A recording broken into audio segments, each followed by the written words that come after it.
Hi, my name is Matthew Bellisario. Thanks for coming by the BellisarioSonic YouTube channel from the heart of the Deep South on the outskirts of Birmingham, Alabama, where we talk about music, records, do record reviews, interviews, and more.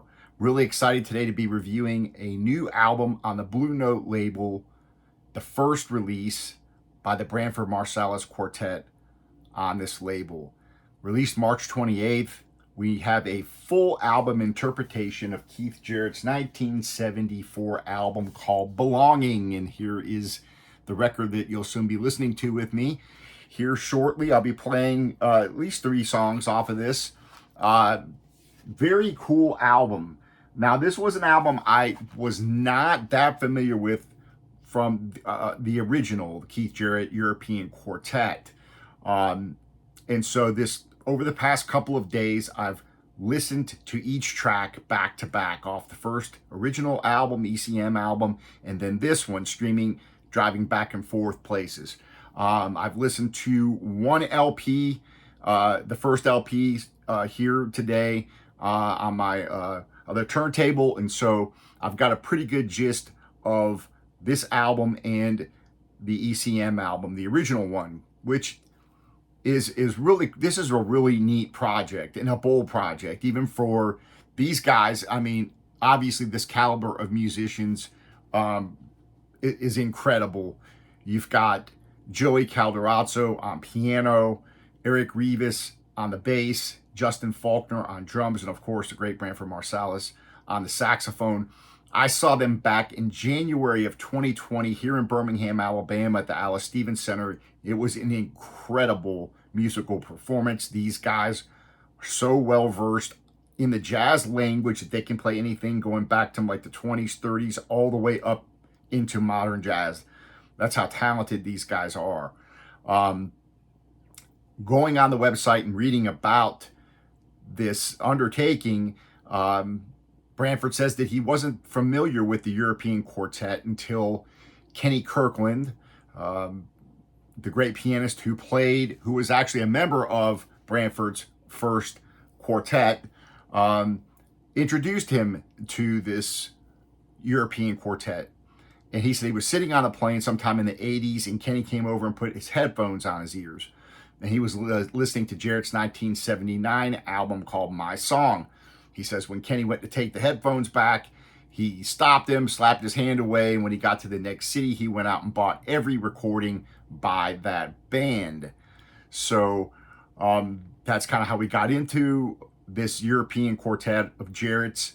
And this is a really cool version of it because I listened to each track, again, original, back to back. So as I was driving over the past few days, I would play the first song off of Jarrett's album, and I'd play the first song off of this one, and so on and so forth.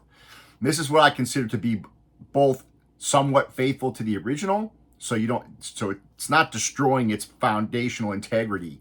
It's not contorting this whole thing, making it something that it's not.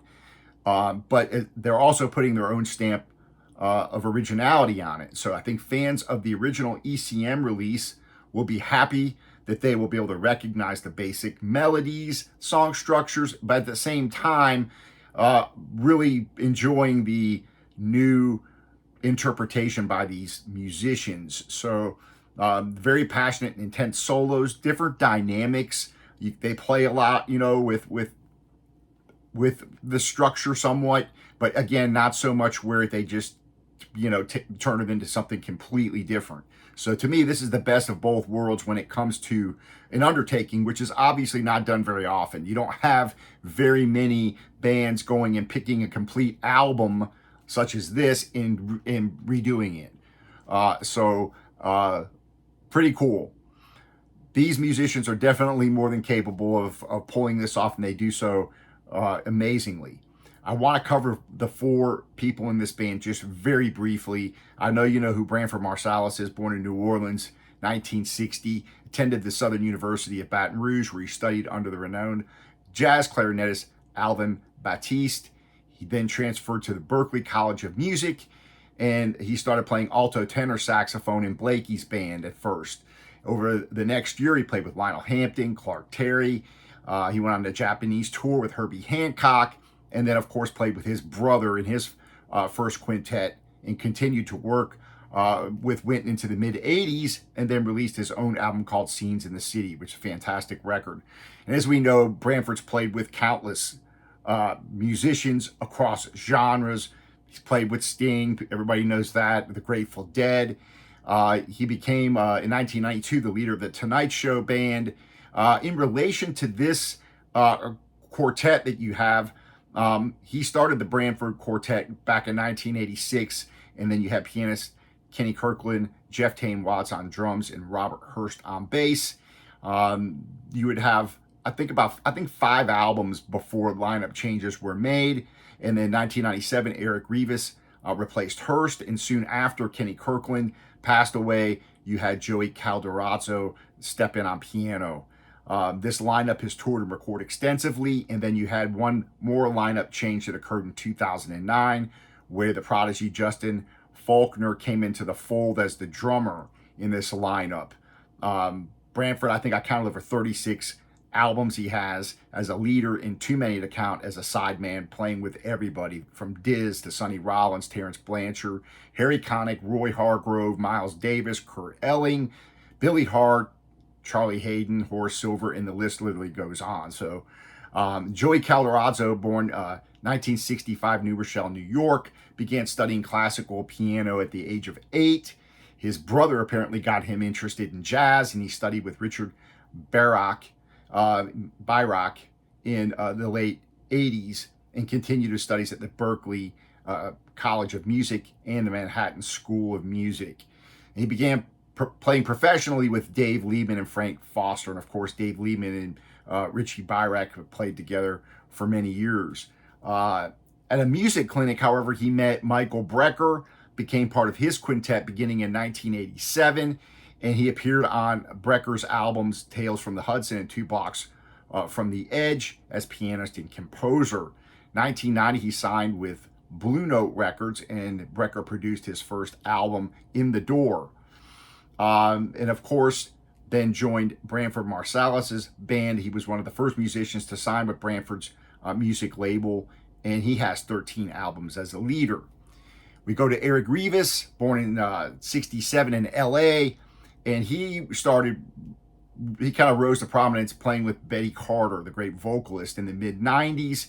And at 1997, he joined Branford's quartet, and he's also played with other musicians and recorded with other musicians, including Kurt Rosenwinkel, Jeff Watts, Avishai Cohen, Sherman Irby, Steve Coleman, and others. And then finally, we have the youngster, I think born in 91, I think, if my calculations are correct, the youngster drummer prodigy, Justin Faulkner. He's a Philadelphia native. His training began at the Girard Academic High School music program, and at 7 years old, his formal education included studying classical percussion with Susan Jones. He studied jazz, drums, and percussion with Samuel Rutenberg, and the jazz ensemble, chamber ensemble, and choral ensemble he studied at the Kimmel Center. As a child prodigy, he entered the jazz scene at the age of 13 years old, playing his first gig with bassist Jamaluddin Takuma of Ornette Coleman's band Primetime. I hope I pronounced that right. He played with the Charles Mingus Big Band while as a teenager, which he said influenced him greatly. On March 2009, of course, as I just said, on his 18th birthday, he started his tenure with this Branford Marsalis Quartet. Since then, he's toured extensively for the last 11 years with this band. And although his primary focus has been on this band, he has played and recorded with other artists as well. And I believe he is currently the director and conductor of the Philadelphia Youth Jazz Orchestra. So there, I just wanted to give a little bit of background to this wonderful quartet here.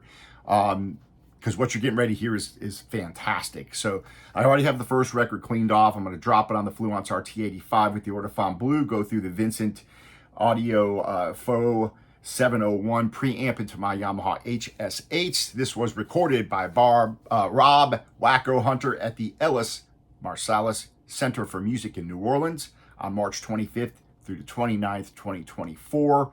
Mixed and mastered also by Rob at the Ellis Marsalis Center for Music and at the Attic in Groton, New York. Mastered by Greg Colby at Sterling Sound in New Jersey. You have a gatefold cover here, 2 LPs, and a cool signed card here. So this is my third purchase of the direct-to-customer Blue Note releases. I got the Charles Lloyd one, which is really cool. This is on a bluish sea green, I guess maybe sea green vinyl. This has been a pretty quiet pressing, this first LP that I've listened to. So I'm gonna play the first track off of here, and called Spiral Dance, and then I'll flip it over and we'll play the more up-tempo tune, Long As You Know You're Living Yours. So let's do it.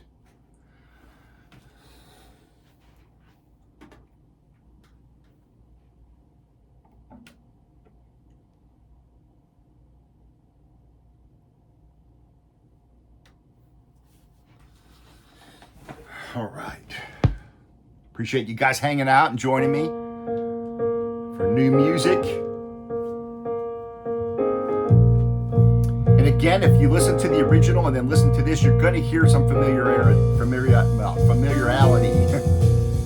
You're going to hear those melodies, basic song structure, but they're going to go off and do their own thing.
nice sounding recording.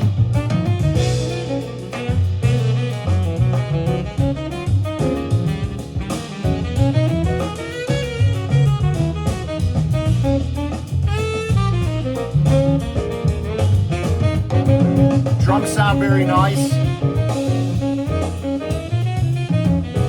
Nice resonance off the drums.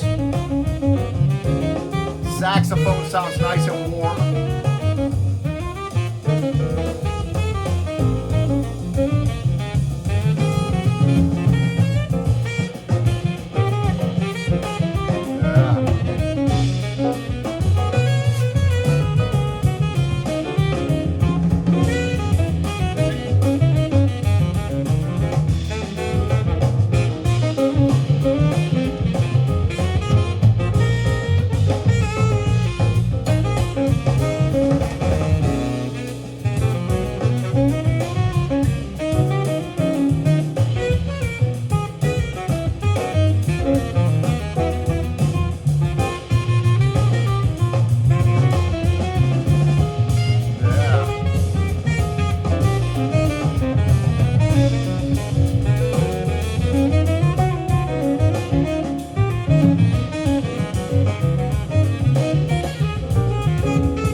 So I'm gonna let this song play. I'm gonna flip it over.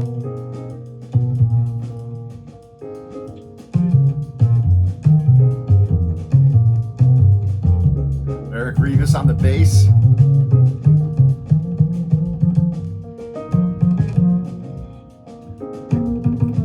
So far I like the recording. It's definitely a modern type mix. So you don't have this real hard panning like you would on classic Blue Note records, but it's well mixed. There's nice separation, but you do hear the instruments over both speakers.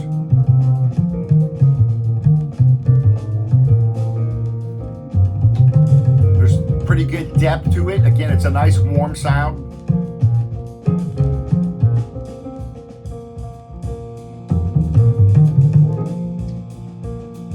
The bass is, the drums are usually the first thing I listen for, and when you can really hear the range across the drums and the resonance of the drums, you know it's going to be well recorded most of the time.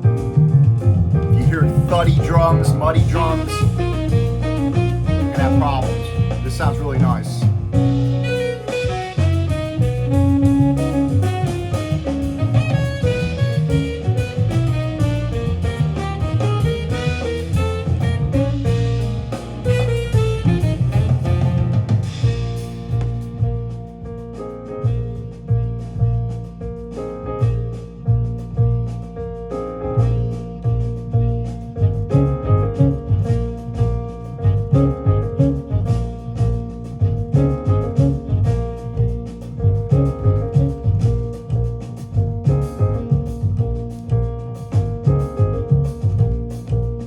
So I'm going to flip it over and we're going to listen to Long As You Know You're Living Yours. And then we'll probably close out with the wind up. That takes the entire side C up. So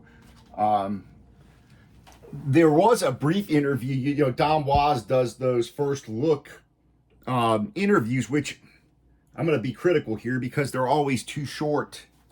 Don, if you ever watch this, those 6-minute interviews are too short. So those ones that he had last year, I think at the end of last year, he had Charles Lloyd on, he had Nora Jones on, and those were nice long interviews, of course, talking about more than just the record. But I really think that, took the record off. I need to flip it over. I really, there needs to be at least, 15 or 20 minute discussion on the record. I mean, we didn't really learn a whole lot about this. So I would love to hear more about the making of this album for sure than just what we heard on the that 6-minute interview and what we read online.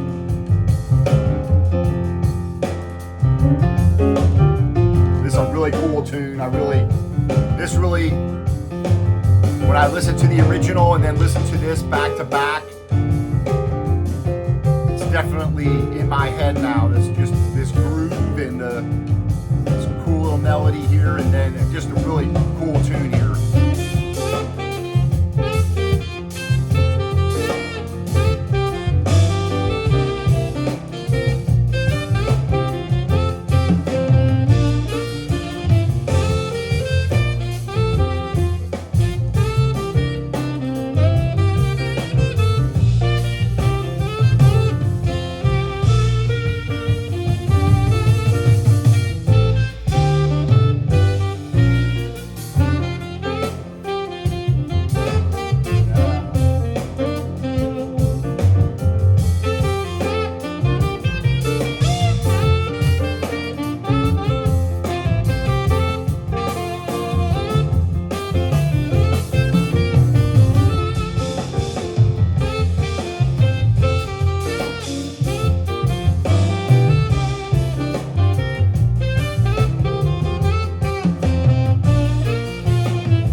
Beautiful playing.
Saxophone sounds beautiful.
was produced by Branford, recorded at the Marsalis Center in New Orleans, Louisiana.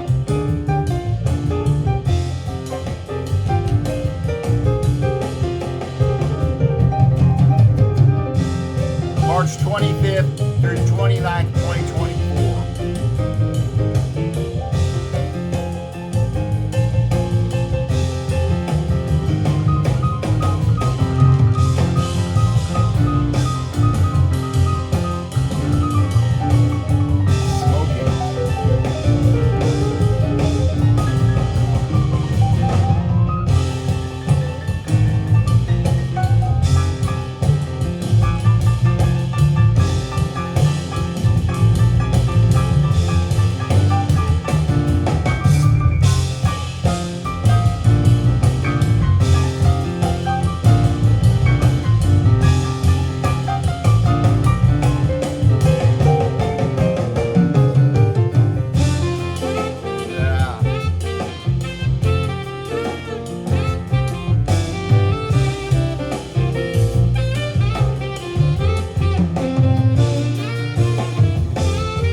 Awesome.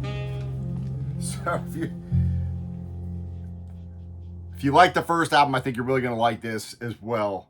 I mean, just the caliber of playing on this is fantastic, unbelievable. And again, when I saw them live here in Birmingham, January of 2020, I believe it was, unbelievable. I mean, it's just like they're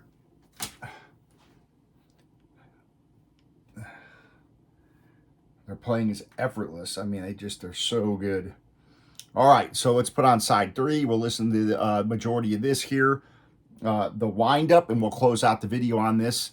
I appreciate you guys joining me, and again, listening to new music, new releases. This channel, I'm all about supporting working jazz artists, and I'm glad these guys are making music.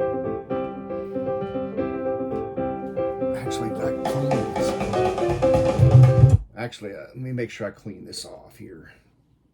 I don't think I did. So let me clean this off with some distilled water here. As you guys know, my videos are rarely edited, so what you see is what you get. So apologize for the delay here, but let me make sure I've cleaned this off.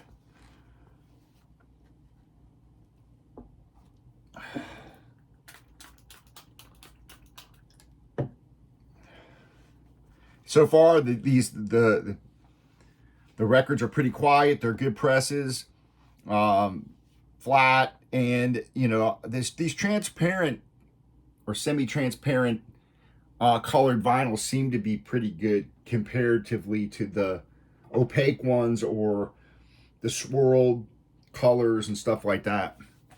So I've been pretty impressed of late with the quality of some of these transparent colored vinyls. A lot of them have been very good, so hopefully they're getting better at them. This one's called The Wind Up. Another really intense tune. We'll close out on this one. I appreciate you guys joining me. This dude coming in, Static Sleeves.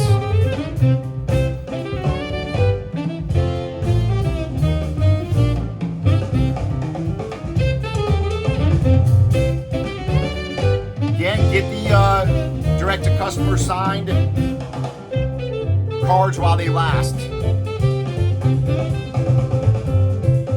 It's only a few bucks more to get that.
sounds great.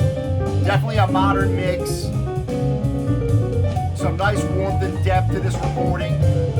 Yeah, the drums, nice resonance. Tonal balance, you hear the highs, the mids, and the lows pretty evenly. Bass cuts through nice. Man, just intense playing. It's an intense album.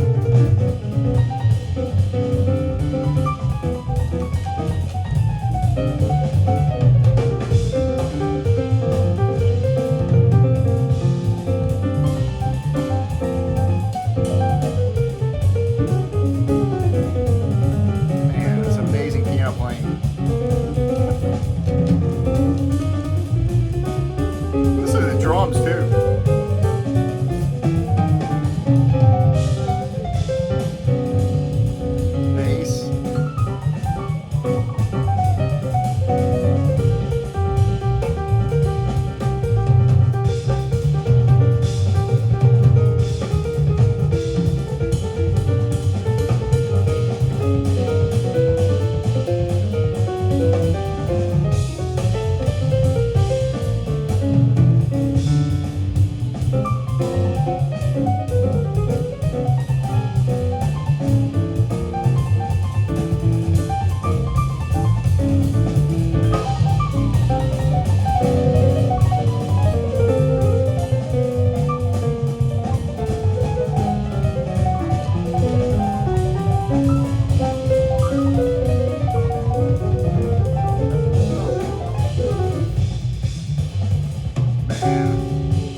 Faulkner on the drums. I mean, that guy smokes too. What a great band.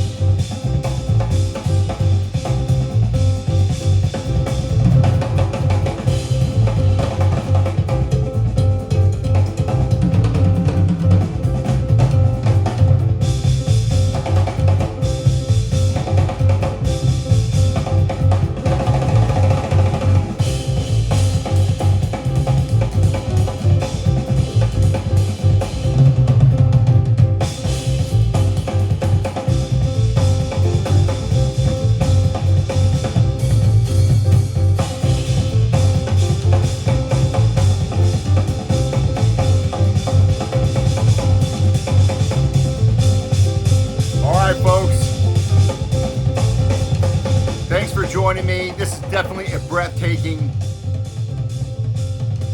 album. I mean, the level of musicianship on this is incredible. And again, when I saw these guys live here in Alabama 2020, they really blew me away. You see guys play their instruments this well, and it's not just the virtuosity, the technicality, it's the musicality. When you hear guys and see guys play like this, it makes you either want to do one of two things: just quit playing altogether, your instrument, or go and practice. Stay tuned, more reviews coming your way. And an interview with Purim Jin of The Empress that I recently reviewed their album. Stay tuned on Sunday. You're going to have over an hour-long conversation that you'll be able to listen to with her. So we'll see you next time. Thanks for joining me. Happy listening.